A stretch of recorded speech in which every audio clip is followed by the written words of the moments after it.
Hey, this is Joshua with Cultural Catholic on the last episode of the Politics and Political Science miniseries. And today I'm going to talk about the Overton Window.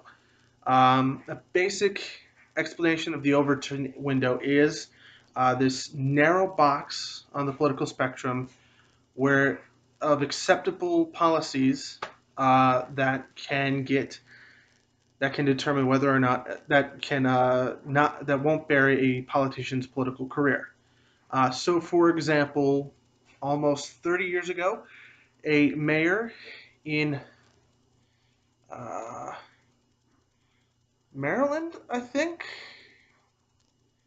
yeah, Kurt Schmoke, who was the first African American mayor of Baltimore, um, lost re-election because he stated that the war on drugs was a failure.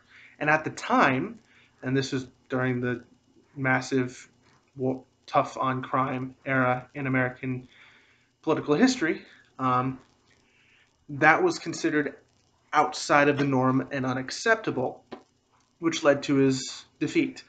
Nowadays, that wouldn't be the case for a lot of politicians and people like Jeff Sessions, uh, with his no drug is okay and they all should be legal and blah, blah, blah. That to us now seems outside the pale.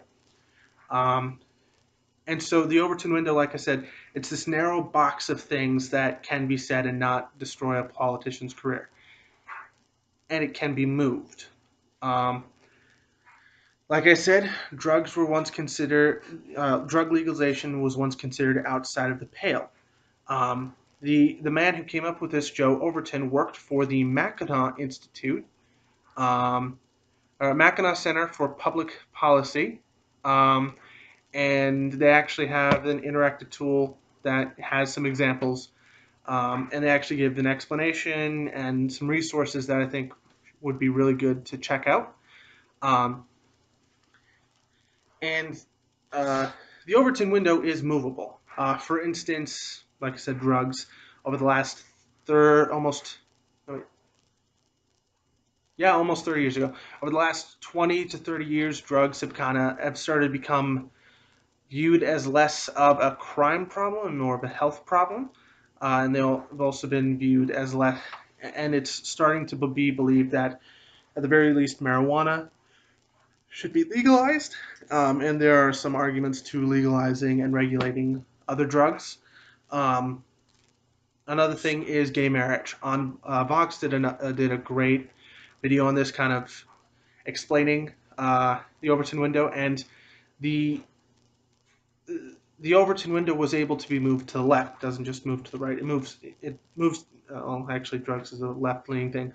It moved to the left over time because of positive media portrayals of LGBT individuals, and that helped integrate people into this idea that LGBT people are just like you and me, and that moved the Overton window over time to get to the point where same-sex marriage is a thing, and people are arguing for LGBT rights, and even conservatives such as Caitlyn Jenner are arguing for increased rights for those within the LGBT community. Um, However, it can be moved to the right, and this is something we've seen over the last few years. Um, Kind of started in 2008 with the election of President Obama, but it kicked into overdrive during the 2016 presidential election. Uh, a great example of this is the leading factor in this shift to the right of the Overton window is Donald Trump. Um, he was able to figure out uh, instances within American political thought where it was okay to move things to the right.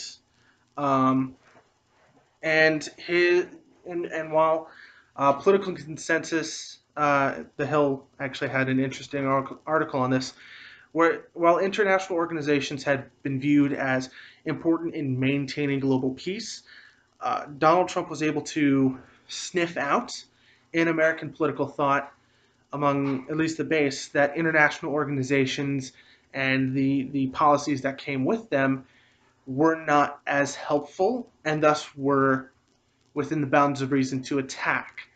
Now, he pushed it to the nth degree with his racist, xenophobic arguments, but he was able to shift these ideas to the right. Bernie Sanders equally was able to come at these ideas from the left in a more social justice, social democratic way to kind of even it out. So there are some people within uh, the country that either fall into the far right shift of the Overton window or the far left shift of the Overton window. And now a lot of these ideas, such as Medicare for all, free college, tuition-free college, is becoming more politically acceptable.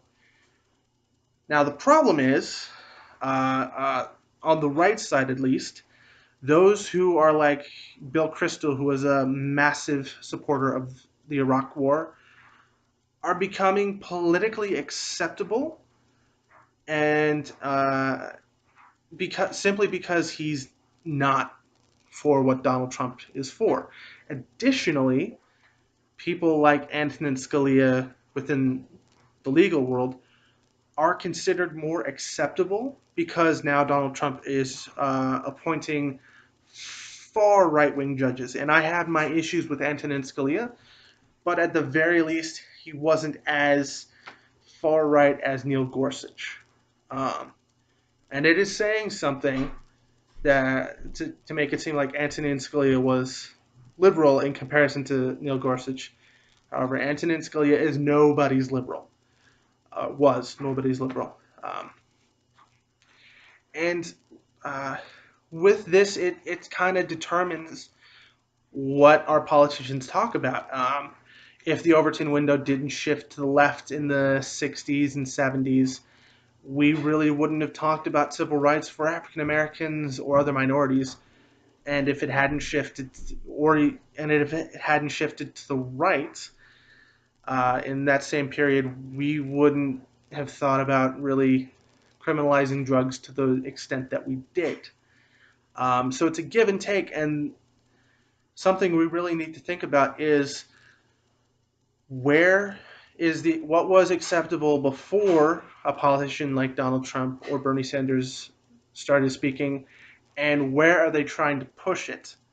If and where are they trying to push the Overton window? If they're like Trump and trying to push it to the right, that means that there's a problem that we need to address. Um, just like if they push it to the left. However, when they push it to the left, in my personal opinion, there seems to be solutions that actually are feasible attached to it. Like with Medicare for All, finding ways to adjust how taxation is done and how budget allocation is done to make it so that things are as equitable as possible for Medicare for All or tuition-free college. Whereas on the right, it seems to just be do what Reagan did. Um, while the Overton window is shifting to the right, some things on the right just never go out of style. Um, and we really gotta, like I said, gotta think about where these ideas are coming from and where they're trying to push. Uh, so yeah, this was the end of the political science miniseries. Click on the screen to see this entire miniseries from the beginning. Um, this has been fun. Don't know what I'll do next week. But yeah, this has been Joshua Zeller with Cultural Catholic signing off.